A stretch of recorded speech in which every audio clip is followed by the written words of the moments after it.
Hello friends, சின்ன மருமகள் serial இனி வரப்போற எபிசோட்ஸ்க்கான ரிவ்யூ தான் பார்க்க போறோம். அடுத்தடுத்த சுவாரஸ்யங்களை தெரிஞ்சுக்கிறதுக்கு இந்த வீடியோவை ஸ்கிப் பண்ணாம கடைசி வரைக்கும் பாருங்க. நம்ம ராஜாங்க இருந்துட்டு அழகருக்கும் மீனாட்சிக்கும் ஒன்னாவே காதணி விழா வச்சுக்கலாம் அப்படின்னு பஞ்சாயத்துல கேட்டிருப்பாரு. இதை பஞ்சாயத்துல இருந்து தமிழ்ச்செல்வி கிட்ட கேட்கவும் தமிழ்ச்செல்வியும் இதுக்கு ஒத்துக்கிறாங்க. ஆனா ஒரு கண்டிஷனோட ஒத்துக்கிறாங்க. என்ன கண்டிஷன்னா, ஆகிற செலவுல பாதி செலவு நான் தான் ஏத்துப்பேன் அப்படின்னு சொல்லிடுறாங்க. இதுக்கு ராஜாங்கமும் ஒத்துக்கிறாரு. அதுக்கப்புறம் என்ன, நம்ம ஈஸ்வரி எல்லா செலவையும் கணக்கு போட்டு தமிழ்ச்செல்வி கிட்ட போயிட்டு, இங்க பாருடி, எல்லா செலவையும் கணக்கு போட்டதுல 15 லட்சம் ரூபாய் ஆகுதுடி. அந்த 15 லட்சத்துல 7.5 லட்சத்தை நீ தாண்டி கொடுத்தாகணும். நீ மட்டும் இதை கொடுக்கலன்னா எல்லாரும் முன்னாடியும் அசிங்கப்பட்டு தான் நிப்பேன். இது உன்னால முடியாதுன்னு விலைக்கு போயிடுடி அப்படின்னு சொல்லி நம்ம தமிழ்ச்செல்வியை அசிங்கப்படுத்தி பேசுவோம். இங்க பாருங்க, 15 லட்சத்தை 7.5 லட்சம் கண்டிப்பா உங்க கையில எடுத்துட்டு வந்து கொடுக்குவேன். கண்டிப்பா நான் கொடுத்தே தீருவேன். நீங்க இதுக்கு எல்லாத்துக்கும் ஏற்பாடு பண்ணுங்க. இங்க பாரு, இதை உன்னால பண்ணவே முடியாது, எல்லாரும் முன்னாடியும் அசிங்கப்பட்டு தாண்டி நிக்க போற அப்படின்னு கிண்டல் பண்ணிட்டு வீட்டுக்கு போயிடுறாங்க. நம்ம ராஜாங்க இருந்துட்டு இந்த காதணி விழாவை என்னைக்கு வச்சுக்கலாம் அப்படின்னு ஒரு சாமியாரை வீட்டுக்கு கூட்டிட்டு வராங்க. கூட்டிட்டு வந்து, இங்க பாருங்கய்யா, இந்த காதணி விழாவை என்னைக்கு பண்ணலாம், என்னைக்கு பண்ணா விசேஷமா இருக்குன்னு சொல்லிட்டு நீங்க தான் பார்த்து சொல்லணும் அப்படின்னு சொல்லவும், அந்த வீட்டவே அந்த சாமியார் அப்படியே ஒரு கொஞ்ச நேரம் பார்த்துக்கிட்டே இருக்காரு. நம்ம ராஜாங்கமும், என்னையா எதுக்காக இந்த வீட்டை இப்படி பார்த்துக்கிட்டு இருக்கீங்க, இந்த வீட்டுல நிறைய பிரச்சனை நடந்துகிட்டு இருந்துச்சு, அந்த பிரச்சனைக்கெல்லாம் காரணம் யாருன்னு உனக்கு தெரியணுமா அப்படின்னு சொல்லி கேட்கவும், என்னையா ஒரு வருஷத்துக்கு முன்னாடி இந்த வீட்டுல நிறைய பிரச்சனை இருந்துச்சுதான், ஆனா இப்போதைக்கு எந்த பிரச்சனையும் இல்லை அப்படின்னு சொல்லவும், நீ தான் நினைச்சுக்கிட்டு இருக்க இந்த வீட்டுல எந்த ஒரு பிரச்சனையும் இல்லைன்னு. ஆனா இந்த வீட்டுல ஒளிஞ்சிருக்க பழைய உண்மையெல்லாம் வெளியே வந்தா உன் மனசும் சரி நீயும் சரி ரொம்ப உடஞ்சு போயிடுவ. ஒரு வருஷத்துக்கு முன்னாடி நீ என்கிட்ட வந்து ஒரு பரிகாரம் கேட்டு ஒரு விஷயத்துக்காக அந்த பரிகாரத்தை பண்ண முடியாம உன்னோட வீட்டு மருமகளையும் இந்த வீட்டு மகாலட்சுமியும் இந்த வீட்டை விட்டு துரத்திருப்பீங்க. ஆனா அந்த பொண்ணு மேல எந்த ஒரு தப்புமே இல்லாம தான் வீட்டை விட்டு துரத்திருப்பீங்க. சூழ்நிலை காரணமா தான் இது எல்லாமே நடந்துச்சு அப்படின்னு சொல்லவும், ஐயா என்னையா சொல்லிக்கிட்டு இருக்கீங்க, நீங்க சொல்றது எல்லாம் உண்மையா அப்படின்னு சொல்லி கேட்கவும், இங்க பாருங்க, நான் சொல்றது எல்லாமே உண்மைதான். ஒரு வருஷத்துக்கு முன்னாடி நடந்த எல்லா பிரச்சனைக்கும் காரணம் யாருன்னு உங்களுக்கு தெரிஞ்சா நீங்க ரொம்ப மனசு உடைஞ்சு போயிடுவீங்க. இதை எல்லாத்துக்கும் காரணம் இந்த வீட்டுல இருக்கிறவங்க தான் அப்படின்னு சொல்றாங்க. இதை கேட்ட உடனே நம்ம ஈஸ்வரி, சித்ரா, ஐஸ்வர்யா இவங்க 3 பேருமே பயங்கரமா ஷாக் ஆயிடுறாங்க. ஐயோ கடவுளே, எல்லா உண்மையுமே தெரிஞ்சா இப்போ இந்த வீட்டில் இருக்கிறவங்க யாரும் நம்மளை சும்மா விட மாட்டாங்களே, இப்போ நம்ம என்ன பண்ணுறது அப்படின்னு சொல்லிட்டு பயங்கர ஷாக்கில் பார்த்துக்கிட்டு இருக்கவும், நம்ம ஈஸ்வரி இருந்துட்டு, இங்கே பாருங்கய்யா, நீங்கள் வந்த வேலையை மட்டும் பாருங்கள். எதுக்காக நீங்கள் வந்தீங்க, நாள் குறிச்சிட்டு போகிறதுக்காக தானே வந்தீங்க, அந்த வேலையை மட்டும் பார்த்துட்டு நீங்கள் பாட்டுக்கு போயிட்டே இருங்க அப்படின்னு சொல்லி ஈஸ்வரி சொல்லவும், இதை கேட்ட உடனே நம்ம ராஜாங்க இருந்துட்டு, இங்கே பாரு ஈஸ்வரி, கொஞ்ச நேரம் அமைதியே இரு. இங்கே பாருங்கய்யா, என்ன உண்மையை நீங்கள் சொல்ல போகிறீங்க, நீங்கள் உங்களுக்கு சக்தி இருந்தால் அந்த உண்மைக்கெல்லாம் காரணம் யாருன்னு நீங்க சொல்லுங்கய்யா அப்படின்னு சொல்லவும், இங்க பாருங்க, கண்டிப்பா நான் சொல்றேன், எல்லா உண்மையும் தெரிய வச்சு யாரு போய் யாரு அசல் யாரு உண்மைன்னு சொல்லிட்டு எல்லாத்தையும் உங்களுக்கு நான் தெரிவிக்கிறேன், கவலையே படாதீங்க அப்படின்னு சொல்லவும், இதை கேட்ட உடனே நம்ம ராஜாங்க ரொம்பவே சந்தோஷப்படுறாரு. ஐயா, நீங்க மட்டும் எல்லா உண்மையும் சொல்லிட்டீங்கன்னா இந்த வீட்டுல பாதி பிரச்சனை சரியாயிடுங்க ஐயா. இந்த பிரச்சனைக்கெல்லாம் காரணம் யாரு சொல்லுங்க ஐயா அப்படின்னு சொல்லி கேட்கவும், உங்க வீட்டுல இருக்கிற எல்லாருமே என் முன்னாடி வந்து நிக்க சொல்லு அப்படின்னு சொல்றாங்க.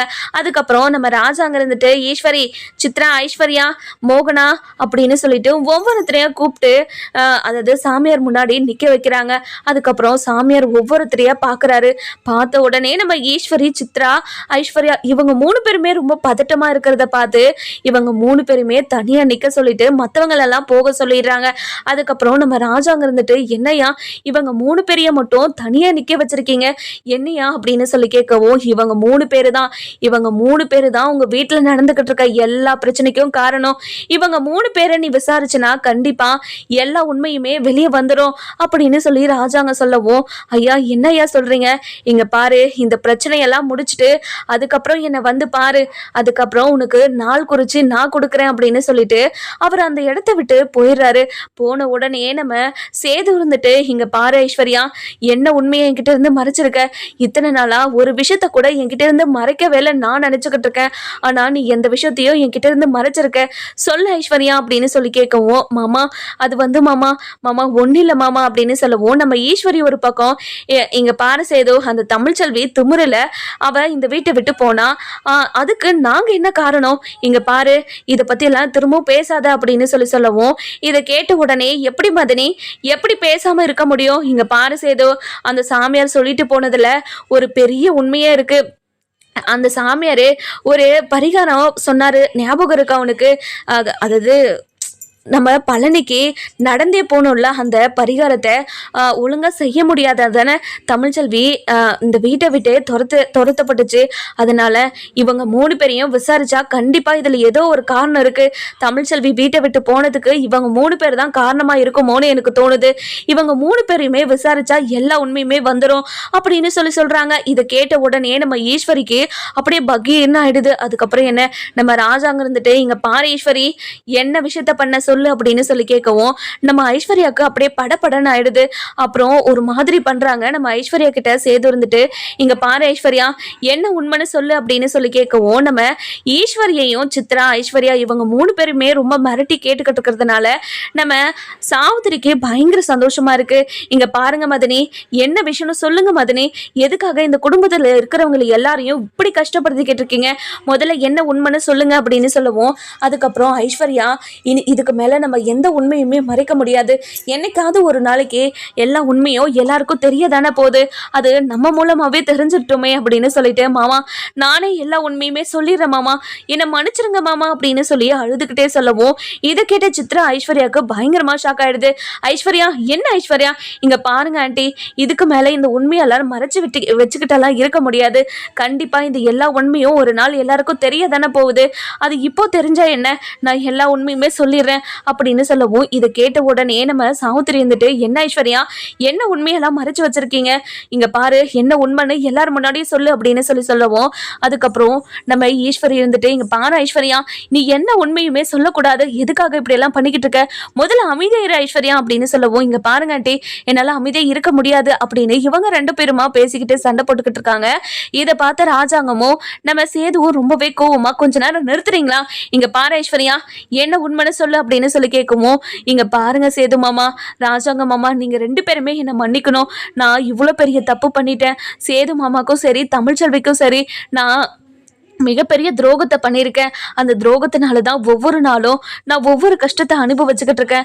தமிழ்ச்செல்வி ரொம்ப ரொம்ப பாவம், அவங்க எந்த ஒரு தப்புமே பண்ணலை அப்படின்னு சொல்லவும், இங்கே பாருமா வளன்னு இப்படி இழுத்துக்கிட்டு இருக்காம நீங்கள் என்ன தப்பு பண்ணீங்கன்னு மட்டும் சொல்லு.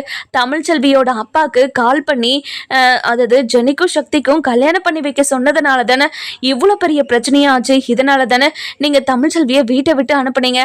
ஆனால் தமிழ்ச்செல்வி அவங்க அப்பாவுக்கு கால் பண்ணி பேசவே கிடையாது. தமிழ்ச்செல்வியோட வாய்ஸ்ல நான் தான் அவங்க அப்பா கிட்ட இது எல்லாத்தையும் பண்ண சொன்னேன். தமிழ்ச்செல்விக்கும் இதுக்கும் எந்த ஒரு சம்பந்தமும் இல்லை அப்படின்னு சொல்லிடுறாங்க. இதை கேட்ட உடனே சேதுக்கு அப்படியே பயங்கரமா ஷாக் ஆயிடுது. என்ன ஐஸ்வர்யா சொல்லிக்கிட்டு இருக்க?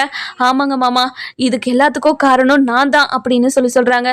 இங்க பாரு ஐஸ்வர்யா, நீ ஏதோ சும்மா உளறிக்கிட்டு இருக்க தானே, சும்மா தானே சொல்லிக்கிட்டு இருக்க. இல்ல மாமா, நான் உண்மையை தான் சொல்லிக்கிட்டு இருக்கேன், நான் சொல்றது எல்லாமே உண்மைதான் அப்படின்னு சொல்லிட்டு அழுதுகிட்டே சொல்றாங்க.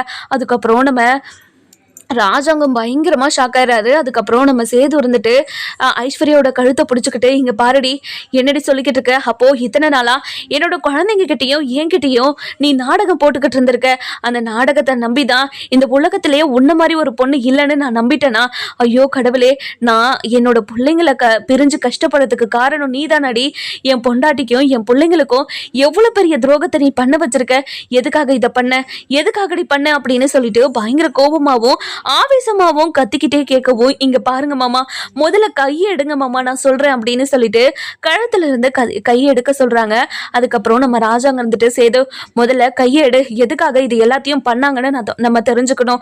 இங்க பாருடி, முதல்ல என்ன விஷயம்னு சொல்லுடி, எதுக்காக இது எல்லாத்தையும் பண்ண அப்படின்னு ஐஸ்வர்யாவை பார்த்து கேட்கவும், இங்க பாருங்க மாமா, சின்ன வயசுல இருந்தே எனக்கு ரொம்ப ரொம்ப ரொம்ப ஆசை மாமா, உங்களை நான் தான் காதலிச்சுக்கிட்டு இருந்தேன், உங்களை கல்யாணம் பண்ணிக்கிட்டோன்னு ஆசைப்பட்டேன். ஆனா நீங்க ஒரு பொண்ணை லவ் பண்ணி கல்யாணம் கல்யாணம் பண்ணிக்கிட்டீங்கன்னு தெரிஞ்ச உடனே நான் ரொம்ப ரொம்ப மனசு உடைஞ்சிட்டேன். கொஞ்ச நாளைக்கு அப்புறம் நீங்களும் தமிழ்ச்செல்விக்கும் பெரிய சண்டையா வந்து அது டிவோர்ஸ் வரைக்கும் போச்சு. இந்த டிவோர்ஸ் நடந்துருச்சுன்னா, உங்களுக்கும் தமிழ்ச்செல்விக்கும் டிவோர்ஸ் ஆயிடுச்சுன்னா, எப்படியாவது உங்களோட மனச மாத்தி உங்க மனசுக்குள்ள வந்து நான் உங்கள கல்யாணம் பண்ணிக்கலான்னு ஆசைப்பட்டேன். ஆனா வீட்ல இருக்கிற எல்லாரும் உங்கள 2 பேரையும் சேர்த்து வச்சுட்டாங்க. அது எனக்கு பிடிக்கல. இந்த விஷயத்த நான் ஈஸ்வரி ஆண்டி கிட்ட சொன்னேன். ஈஸ்வரி ஆண்டி தான் உன்னை எப்படியாவது சேது கூட சேர்த்து வைக்க வேண்டியது என்னோட பொறுப்பு அப்படின்னு சொன்னாங்க. எனக்கு வாக்கு கொடுத்தாங்க.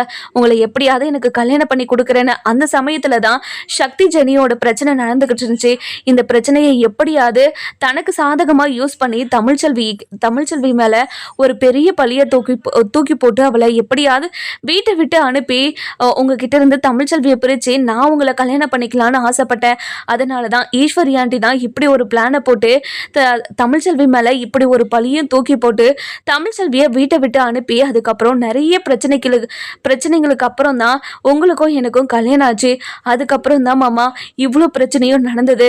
தமிழ்ச்செல்வி அவங்க குழந்தைங்கள பிரிஞ்சு இருக்கிறதுக்கும் நீங்க ஒரு குழந்தைய பிரிஞ்சு இருக்கிறதுக்கு காரணமும் நான் தான் மாமா, என்னை மன்னிச்சிருங்க மாமா அப்படின்னு சொல்லிட்டு கையெடுத்து கும்பிட்டு அழுதுகிட்டே சொல்லுவோம். நம்ம சேதுக்கு அப்படியே மனசு உடைஞ்சு போய் நொறுங்கி போய் அப்படியே கீழே உட்காந்துறாரு. ஐயோ கடவுளே, அப்பவே சொன்னாங்க அவசரப்படாத இந்த விஷயத்துல கொஞ்சம் பொறுமையா இருடான்னு. ஆனா நான் தான் அவசரப்பட்டு அவன் 1.5 மாச கர்ப்பிணியா இருக்கான்னு கூட பார்க்காம அவளை அசிங்கப்படுத்தி அவமானப்படுத்தி கேட்கக்கூடாத கேள்வியெல்லாம் கேட்டு காயப்படுத்தி வீட்டை விட்டு அனுப்புனேன். அது மட்டும் இல்லை, இவளை கல்யாணம் பண்ணிக்கிறேன்னு சொல்லிட்டு அவளை ரொம்ப காயப்படுத்தி ஊர் முன்னாடி வச்சு எனக்கும் அவளுக்கும் இருக்கிற பந்தத்தை முறிச்சு விட்டுன்னு எவ்வளோ பெரிய விஷயமெல்லாம் பண்ணியிருக்கேன். ஐயோ கடவுளே, நான் என்ன பண்ணுவேன்? இது என்ன பண்ணி என்னோட தப்பெல்லாம் நான் திருத்துவேன்? இதுக்கு மேலே என் மேலே அவளுக்கு துளி கூட நம்பிக்கையே வராதே, நான் என்ன பண்ணுவேன் அப்படின்னு சொல்லிட்டு பயங்கரமாக அழுதுகிட்டே இருக்கவும், சேது இங்கே பாரியா சேது, நீ அழுகாதியா, நான் தமிழ்ச்செல்வி கிட்ட பேசுகிறேன். தமிழ்ச்செல்வி கிட்ட பேசி எப்படியாவது அவளோட மனசை மாற்றி உன் கூட சேர்ந்து வாழ சொல்கிறேன். எப்படிப்பா இவ கழுத்தில் நான் தாலி கட்டியிருக்கனேப்பா, எப்படிப்பா அவ என் கூட வந்து சேர்ந்து வாழ்வா? கண்டிப்பாக அது நடக்காத காரியம்ப்பா. இனிமே என்னோட வாழ்க்கையில சந்தோஷன்றது ஒண்ணு, என் வாழ்க்கையில எல்லாமே போயிடும் தான் அந்த கடவுள் இப்படி ஒரு காரியத்தை எனக்கு பண்ணி வச்சிருக்காருப்பா. நான் அவசரப்பட்டு என்னோட வாழ்க்கையில நான் எல்லாத்தையுமே இழந்துட்டேன்ப்பா. இனிமே இழக்க வேண்டியது எதுவுமே இல்லைப்பா. இப்ப பாத்தீங்களா, என்னை ஏமாத்தி எவ்வளோ பெரிய விஷயமெல்லாம் பண்ணியிருக்காங்க. என்னால இதை ஏத்துக்கவே முடியலப்பா. எனக்கு ரொம்ப ரொம்ப கஷ்டமா இருக்குதுப்பா அப்படின்னு சொல்லவும், இங்க பாரியா சேது, நீ இவ்வளோ கஷ்டப்படுறதை என்னால பார்க்கவே முடியலையா? நீ தான் இப்படி ஒரு முடிவு எடுத்தன்னு எது தப்பு எது சரின்னு நான் உனக்கு சொல்லி கொடுத்துருக்கணும். ஆனால் எல்லாத்துக்கும் உன்னோட பின்னாடி நின்று உனக்கு சப்போர்ட் பண்ணிக்கிட்டு இருந்தது நான் தாயா ரொம்ப தப்பு பண்ணியிருக்கேன். நான் உனக்கு எடுத்து சொல்லியிருக்கணும் எது நல்லது எது கெட்டதுன்னு. எல்லாத்தையும் எடுத்து சொல்லியிருந்தா நீ கண்டிப்பாக எந்த ஒரு தப்புக்கும் எந்த ஒரு இவ்வளோ பிரச்சனைக்கும் காரணம் நான் தானையா, என்னை மன்னிச்சிரியா அப்படின்னு சொல்லிட்டு இந்த பக்கம் நம்ம சேதுக்கிட்ட ராஜாங்க சொல்லி அழுதுகிட்டு இருக்கவும், அதுக்கப்புறம் என்ன நம்ம ராஜாங்க பயங்கர கோவத்தில் ஈஸ்வரி கிட்ட போயிட்டு, இங்க பாரு ஈஸ்வரி, இது எல்லாத்துக்குமே காரணம் நீ தானே, உன்னை சும்மாவே விட மாட்டேன் மோகனா அப்படின்னு சொல்லவும், நம்ம மோகனா அப்படியே படபடன்னு ஓடி போய் ஜாட்டி எடுத்துட்டு வந்து நம்ம ராஜாங்க கையில கொடுக்குறாங்க. கொடுத்த உடனே நம்ம ராஜாங்க இருந்துட்டு, இங்க பாரு ஈஸ்வரி, இந்த குடும்பத்துக்கும் எனக்கும் என் பையனுக்கும் எதுக்காக இவ்வளோ பெரிய துரோகத்தை பண்ண, ஏன் அப்படின்னு சொல்லி கேட்கவும், இங்க பாருங்க மாமா, நான் தான் இது எல்லாத்துக்குமே காரணம். ஐஸ்வர்யாவுக்கு ஒரு காரணம் இருந்துச்சுன்னா எனக்கும் ஒரு காரணம் இருக்கு. ஏன்னா இந்த சொத்து எல்லாத்தையும் என்னோட பேர்ல மாத்திக்கணும்னு ஆசைப்பட்டதான் இந்த ஐஸ்வர்யாவை உங்க பையனுக்கு நான் கல்யாணம் பண்ணி வச்சேன். ஆனா அந்த விஷயம் நடக்காது போல. எப்படி அந்த ஐஸ்வர்யா கிட்ட இந்த விஷயத்தை பத்தி பேசினாவே, நான் சொத்துக்காகலாம் சேது மாமாவை கல்யாணம் பண்ணிக்கல, சேது மாமாவால் ஆசைப்பட்டு தான் அவர் மேல அவரு என்கிட்ட காட்டுற அன்புக்காக மட்டும்தான் நான் ஏங்கி அவரை கல்யாணம் பண்ணிக்கிட்டேனே தவிர வேற எதுக்காகவும் கல்யாணம் பண்ணிக்கலன்னு எங்ககிட்டயே நாங்க போட்ட பிளான்லயே ரொம்ப ரொம்ப ரொம்ப ரொம்ப ரொம்ப ரொம்ப கேவலமான ஒரு பிளான் இதுதான். இவ இப்படியாப்பட்டவன்னு தெரிஞ்சிருந்தா கண்டிப்பா இவளை நான் சேதுக்கு கல்யாணம் பண்ணி வச்சிருக்கவே மாட்டேன் அப்படின்னு தைரியமா எல்லாரும் முன்னாடி சொல்லவும், இதை கேட்ட நம்ம அதாவது ஈஸ்வரி சாவுத்திரி இருந்துட்டு, மதனி என்ன மதனி இவ்வளோ தைரியமா என் அண்ணன்கிட்டயே நீங்க பண்ண கேடுகட்ட வேலையை அப்படி சொல்லிக்கிட்டு இருக்கீங்க அப்படின்னு சொல்லவும், நம்ம மோகனா இருந்துட்டு, ஈஸ்வரி என்ன ஈஸ்வரி மட்டு மரியாதை இல்லாம அவர்கிட்டயே இப்படியெல்லாம் பேசிக்கிட்டு இருக்க? இங்க பாரு, எதுக்காக இந்த வீட்டுக்கு இவ்வளோ பெரிய துரோகத்தை பண்ற? உண்ட வீட்டுக்கே ரெண்டகம் பண்றியே, உனக்கு இது நல்லா இருக்கா அப்படின்னு சொல்லி கேட்கவும், இங்க பாருங்கக்கா, கொஞ்ச நேரம் அமைதியா இருங்க. இந்த வீட்டுக்கு வந்த நாள்ல இருந்து இன்னைக்கு வரைக்குமே என்னை அடிமையா தானே வச்சிருக்கிட்டு இருக்கீங்க. நானும் அதிகாரமா எல்லாரையுமே நடத்தணும்னு ஆசைப்படுறேன். நானும் ஒரு பவர்ஃபுல்லான பதவியில் இருக்கணும்னு ஆசைப்பட்றேன். அதுக்கு எல்லா சொத்தும் என் பேரில் இருந்தால் தானே நடக்கும். அதனால தான் இங்கே இருக்கிற சொத்து எல்லாத்தையும் என்னோட பேருக்கு மாற்றிக்கணும்னு ஆசைப்பட்டதுனால இது இது எப்படி எப்படி இருந்தால் நடக்கும்னு எல்லாத்தையும் பிளான் போட்டு செஞ்சேன். ஆனால் இந்த ஐஸ்வர்யா அது எதுக்குமே ஒத்து வரல. இவ என்னமோ பாசம் கீசன்னு சொல்லிட்டு சேது பின்னாடியே சுத்திக்கிட்டு இருக்கா. இதை பார்த்த உடனே எனக்கே ரொம்ப கோவம் வந்துருச்சு. இன்னொரு விஷயமும் உங்ககிட்ட சொல்றேன். நான் இந்த ஐஸ்வர்யா கழுத்துல சேது தாலி கட்டவே கிடையாது அப்படின்னு சொல்றாங்க. இது கேட்ட உடனே நம்ம ராஜாங்கம் சேது அந்த வீட்டில் இருக்கிற எல்லாருமே பயங்கர ஷாக் ஆயிடுறாங்க. ஐஸ்வர்யா முதல்ல பயங்கரமா ஷாக் ஆயிட்டு, ஆண்டி என்ன ஆண்டி சொல்லிக்கிட்டு இருக்கீங்க? சேது மாமா என்னோட கழுத்துல தாலி கட்டலையா? நீங்க சொல்றதையெல்லாம் பொய் தானே? நீங்க சொல்றத நான் கேட்கலன்றதுக்கு தானே இப்படியெல்லாம் சொல்லிக்கிட்டு இருக்கேன். இங்க பாருடி, நான் எதுக்காக உன்கிட்ட பொய் சொல்லணும்? நான் உன்கிட்ட பொய் சொல்லணும்ன்ற அவசியம் எனக்கு கிடையாதுடி அப்படின்னு சொல்றாங்க. என்ன ஆண்டி சொல்லிக்கிட்டு இருக்கீங்க? இங்க பாரு, உனக்கு சேது தாலி கட்ட உன் கழுத்துக்கிட்ட தாலியை எடுத்துட்டு வந்தானா? நான் இல்லைன்னெல்லாம் சொல்லல. அந்த நேரத்துல அத்தை குழந்தைய தூக்கிட்டு வந்ததுனால அந்த அதிர்ச்சியில சேது அப்படியே உக்காந்து அதிர்ச்சியில வந்தான். எங்க இந்த கல்யாணம் நடக்காம போயிடுமோன்னு நான் தான் சித்ரா கிட்ட சொல்லி ஏதாவது பண்ணுன்னு சொன்னேன். சித்ரா தான் உன் கழுத்துல 3 முடிச்சும் போட்டா. எங்க சேது உன் கழுத்துல தாலி கட்டாம போயிடுவான்னு நினைச்சுதான் சித்ரா சேது கிட்ட இருந்து தாலியை வாங்கி 3 முடிச்சையும் உன்னோட கழுத்துல போட்டு விட்டுருக்கா. உனக்கும் சேதுக்கும் சொல்ல போனா கல்யாணமே நடக்கல. நீ பாட்டுக்கு இந்த வீட்டு மருமகன்னு தெரிஞ்சுக்கிட்டு இருக்காது, சரியா?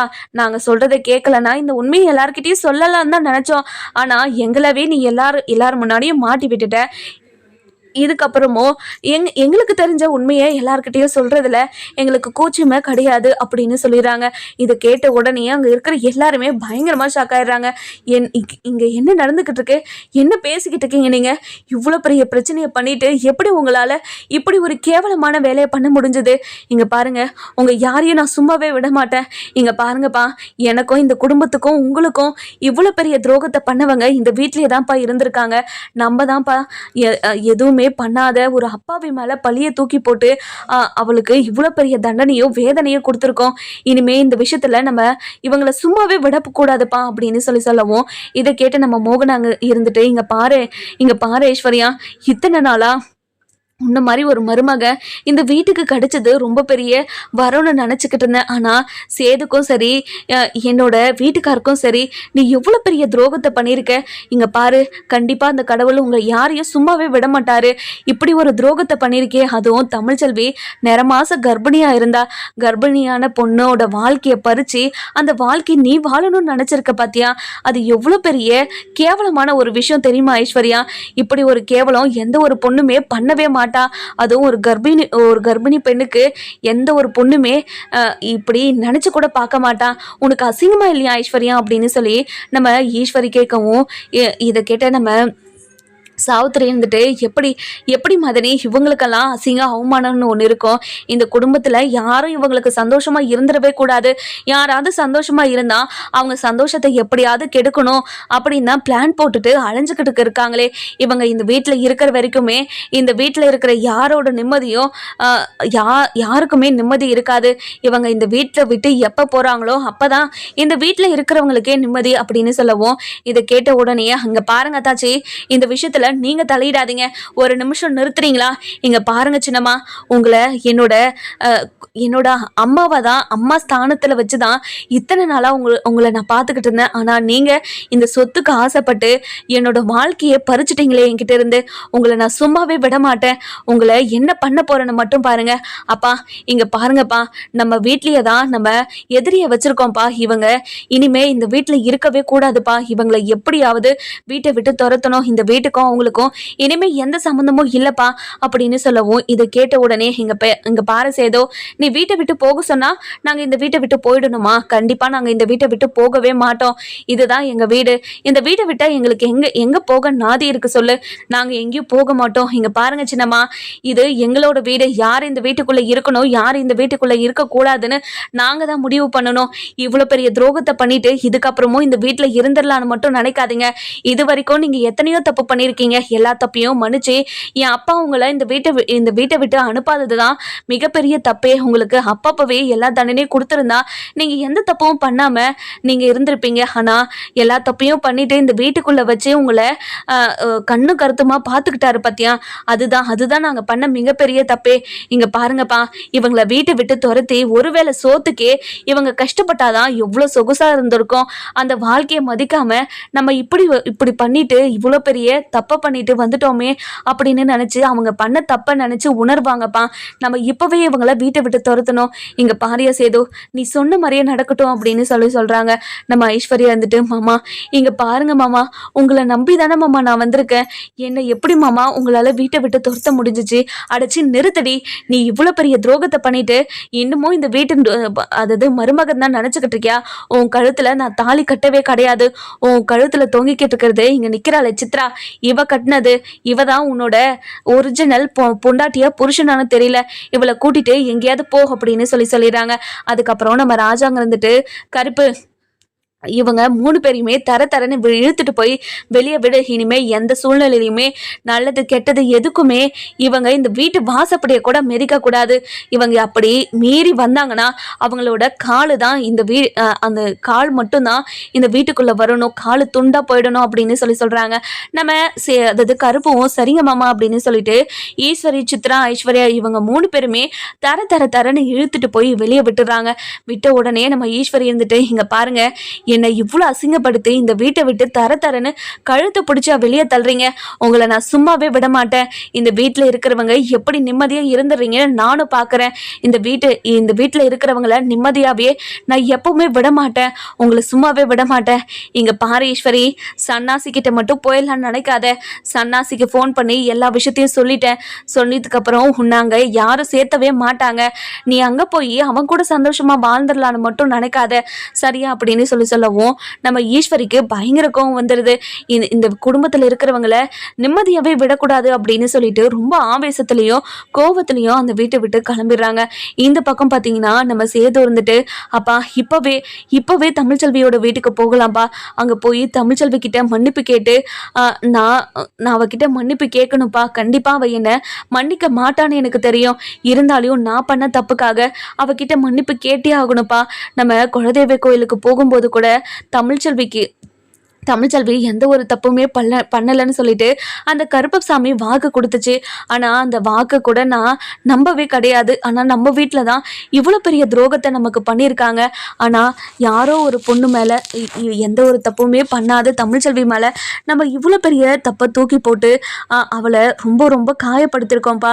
நம்ம இப்பவே போலாம்ப்பா. இப்பவே போய் அவகிட்ட மன்னிப்பு கேட்கணும் அப்படின்னு சொல்லிட்டு நம்ம ராஜாங்கம், மோகனா, மலரு, கருப்பு, நடேசன், சேது அப்படின்னு சொல்லிட்டு எல்லாருமே இப்போ தமிழ்ச்செல்வியோட வீட்டுக்கு போறாங்க. போன உடனே குடும்பமா வந்து நிக்கிறத பார்த்த நம்ம அதாவது தமிழ்ச்செல்வி வீட்டில் இருக்கிற எல்லாருமே ரொம்பவே ஷாக் ஆகுறாங்க. அதுக்கப்புறம் வசந்த் இருந்துட்டு, வாங்கய்யா, என்னையா திடீர்னு எல்லாருமா வந்திருக்கீங்க? காது குத்துறது என்னைக்குன்னு சொல்றதுக்காக வந்திருக்கீங்களா? அது ஒரு ஃபோன் பண்ணி சொல்லியிருந்தா நாங்கள் கிளம்பியிருப்போம்ல. ஆனால் நீங்களே இவ்வளோ தூரம் வர வேண்டிய அவசியம் இல்லைல்ல அப்படின்னு சொல்லவும் நம்ம ராஜாங்க இருந்துட்டு, இங்கே பாருமா வசந்தி, நாங்கள் தமிழ்ச்செல்வி கிட்ட பேச வந்திருக்கோம். தமிழ்ச்செல்வி வீட்டில் இருக்காளா? உள்ளதாயா இருக்கா, நான் கூட்டிட்டு வரேன் அப்படின்னு சொல்லிட்டு நம்ம தமிழ்ச்செல்வியை வெளியே கூட்டிட்டு வராங்க. வந்த உடனே நம்ம சேது இருந்துட்டு தமிழ்ச்செல்வி கிட்ட ஒரு மாதிரி எமோஷ்னலா, தமிழ்ச்செல்வி என்னை மன்னிச்சிருங்க தமிழ்ச்செல்வி அப்படின்னு சொல்லவும், எதுக்காக என்கிட்ட நீங்க மன்னிப்பு கேட்கணும் அப்படின்னு சொல்லவும், இங்க பாரு தமிழ்ச்செல்வி, நீ எந்த ஒரு தப்புமே பண்ணலன்னு நான் இப்போ புரிஞ்சுக்கிட்டேன். நீ எந்த ஒரு தப்புமே பண்ணாம தான் இவ்வளோ பெரிய தண்டனையை அனுபவிச்சுக்கிட்டு இருக்க. நான் இவ்வளோ பெரிய தண்டனையை உனக்கு கொடுத்துருக்கேன்னு எனக்கு இப்போ தான் புரிஞ்சிச்சு. என்னை மன்னிச்சிரு தமிழ்ச்செல்வி. அப்போ இருந்த சூழ்நிலையில் நீ தான் எல்லா தப்பையும் பண்ணனு, உனக்கு எதிராக எல்லா ஆதாரமும் இருந்ததுனால உன்னை நான் அவ்வளோ அசிங்கப்படுத்தி அவமானப்படுத்தி அனுப்பி வச்சுட்டேன். இது எல்லாத்துக்கும் காரணம் என்னோட சின்னம்மாவும் சித்ரா ஐஸ்வர்யா இவங்க 3 பேர் தான் உன்னை பிளான் போட்டு இந்த வீட்டை விட்டு துரத்தி என்னை கல்யாணம் பண்ணுறதுக்காக இவ்வளோ பெரிய பிளானை போட்டிருக்காங்க. எனக்கு இப்போ தான் இந்த விஷயமே தெரிஞ்சது. என்னை மன்னிச்சிருங்க அப்படின்னு சொல்லவும் இதை கேட்டு நம்ம தமிழ்ச்செல்வி இருந்துட்டு பயங்கர கோவமா, என்னங்க பேசுகிறீங்க நீங்கள், என்ன பேசுகிறீங்க, இந்த வார்த்தையை பேசுகிறதுக்கு அசிங்கமாக இல்லை உங்களுக்கு? என்ன சொன்னீங்க? தகுதி தராந்தாரம் பார்த்து கல்யாணம் பண்ணியிருந்திருக்கோம், அப்படி பார்க்காதனால தான் என் குடும்பத்துக்கு இவ்வளோ பெரிய துரோகத்தையும் அசிங்கத்தையும் ஏற்படுத்தி கொடுத்துட்டேன்னு. இப்போ உங்கள் வீட்டில் இருக்கிறவங்க தான் உங்களுக்கு இவ்வளோ பெரிய அசிங்கத்தையும் அவமானத்தையும் ஏற்படுத்தி கொடுத்துருக்காங்க. அந்த பழியை தூக்கி ஏன் மேலே போட்டு என்னை காயப்படுத்தி அசிங்கப்படுத்தி அவமானப்படுத்தி வீட்டை விட்டு துரத்தி விட்டீங்களே. இதுக்கப்புறமும் உங்களை காலில் விழுந்து மன்னிப்பு கேட்டால் கூட நான் மன்னிக்க மாட்டேன்னு சொன்னேன்ல. இதுக்கப்புறமும் எதுக்காக என் வீட்டுக்கு வந்திருக்கீங்க? எந்த காலத்துக்கும் உங்களை மன்னிக்கவே மாட்டேன் அப்படின்னு சொல்லிடுறாங்க. நம்ம சேது வந்துட்டு எப்படியாவது தமிழ்ச்செல்வியோட மனசை மாற்றி தமிழ்ச்செல்வியை கூட்டிகிட்டு போவாங்களா மாட்டாங்கன்னு சொல்லிட்டு நம்ம வர எபிசோட பார்க்கலாம். இந்த வீடியோ